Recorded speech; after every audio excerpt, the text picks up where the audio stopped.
TIG 160. Kita akan coba menggunakan untuk proses TIG. Mesin ini bisa 3 fungsi, bisa MIG, MMA, dan TIG. Nah, untuk TIG-nya itu menggunakan aksesoris tipe WP17V khusus untuk mesin las TIG yang skretik ya. Oke, kita coba.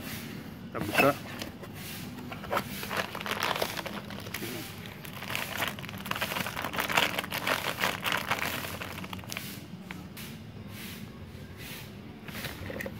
Oke, nih posisinya. Untuk posisi TIG itu tosnya ada di negatif.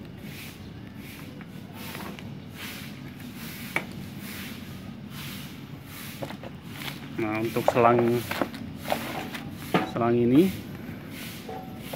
itu dia langsung ke gas.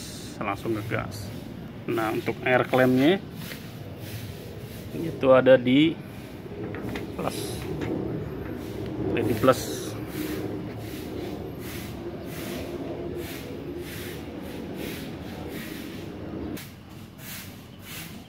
Ini yang udah dirakit ya, posisinya begini, mode yang manual. Nah, posisi ininya, switchnya ada di posisi TIG.